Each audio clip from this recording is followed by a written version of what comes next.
Lalong-lalo na kung mabibigay ka ngayon ng bigas na merong MR. Kung hindi, ikaw po ay naghahanda para sa eleksyon. Ano ka bang tatakbuhan ni Speaker? Ang balita ko parang siya na ngayon ang tatakbo ng senador dahil nung minsan hindi rin siya gaya ko naging tagumpay. Kung hindi, ikaw po ay naghahanda para sa eleksyon. Ano ka bang tatakbuhan ni Speaker? Ang balita ko parang siya na ngayon ang tatakbo ng senador dahil nung minsan hindi rin siya gaya ko naging tagumpay. Pero hindi ko lang alam kung yung kanyang bigas na merong MR ay dahilan para siya ay mahalal. Dahil alam naman ng taong bayan, di naman galing sa bulsa niya yan eh. Yan ay galing sa mamamayang Pilipino. Ito parang kauna-unahang pagkakataon na ang speaker na bibigay ng MR na bigas. Nagbibigay po tayo ng pagkain dahil obligasyon ng gobyerno na pakainin ang kanilang mga constituents. Kaya nga po nangingibagot talaga ako. Dahil iba talaga yung nakita ko up close nung ako po yung spokes ng dating Presidente Rodrigo Roa Duterte. Yan talaga hate na hate ni dating Pangulo, yung pagiging epal. Walang ni isang billboard na nag-aangkin na kahit anong proyekto sa Build, Build, Build na yan daw po ay proyekto ni Presidente Rodrigo Roa Duterte. Kasi number one, na siya ay tutol sa pag-epal. Yan ay galing sa kaban ng taong bayan, yan ay proyekto ng mamamayang Pilipino at hindi ng politiko.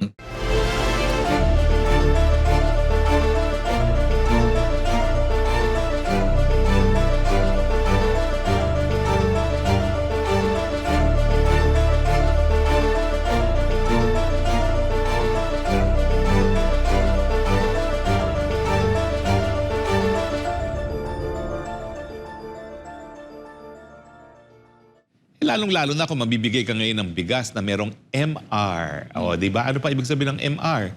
Kung hindi, ikaw po ay naghahanda para sa eleksyon. Ano ka bang tatakbuhan ni Speaker? Ang balita ko parang siya na ngayon ang tatakbo ng senador dahil nung minsan hindi rin siya gaya ko naging tagumpay, no? Nung kanyang unang takbo para maging senador, no? Pero kung siya ay naghahanda sa 2028, mukhang it will make sense na tatakbo siya para senador ngayon na makita niya kung gano'ng kalakas ang kanyang pangalan. Pero hindi ko lang alam kung yung kanyang bigas na merong MR ay dahilan para siya ay mahalal. Dahil alam naman ng taong bayan, hindi naman galing sa bulsa niya yan eh. Yan ay galing sa mamamayang Pilipino. At ako'y nagtataka dahil ito parang kauna-unahang pagkakataon na ang speaker na bibigay ng MR na bigas. Eh hindi naman katungkulan yan ng legislatura. Pati yung pangalan ng pinsan niya, hindi man niya linagay. Eh yung pondo naman talaga niya na pamimigay mismo, galing sa ehekutibo at hindi naman po yan talagang budget ng legislatura. Although, meron nga siyang 1 magkano ba yun? 1.8 o 1.9 billion na confidential funds himself, no? Pero I'm sure, binibigyan din po niya yung mga kasama niya sa kamara niya, no? Yung mga pabigay-bigay sa mga patay, no? Or baka dito nga nanggaling siguro. Pero ang duda ko, ito ay galing na sa pondo ng Line Department, no? Na siyempre, ibinahagi ng Kamara sa pamamagitan po ng General Appropriation Act. Pero hindi po yan galing kay Speaker. Galing po yan sa mamamayang Pilipino. At sinasabi nga, in partnership daw yan sa DSWD. Di ba merong panawagan din ang ilan sa mga kababayan natin na dapat kung proyekto yan ng DSWD, sana layuan din yan ng mga politiko. Ako na nga nagsabi dyan doon sa spokesperson na ayaw naman niyang tanggapin. O ayan, ang pruweba. Nakipag-partner pa kayo sa isang tatakbo na pang nasyonal na ahensya. O payag ba kayo na ganyan na lang po ang mangyayari na, alam mo kasi mali yung mensahe na binibigay natin dyan eh. Na ang pamimigay, ayuda at tulong ay nakadepende kung susuportahan ng politiko. Hindi po.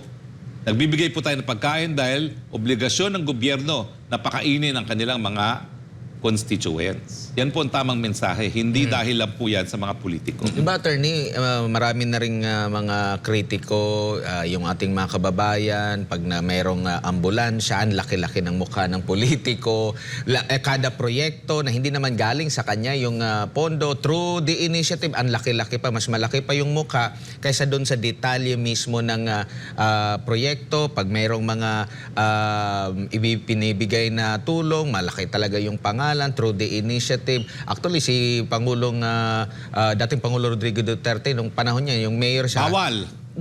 Ang ano lang doon, Office of the Mayor. Tapos sasabihin lang doon na galing sa pera ninyo, from the people. Minsan nga yung nagbigay siya from the people to the people. Oo, nagbigay siya ng tulong doon sa Yolanda at sa iba pa. From the people of Davao.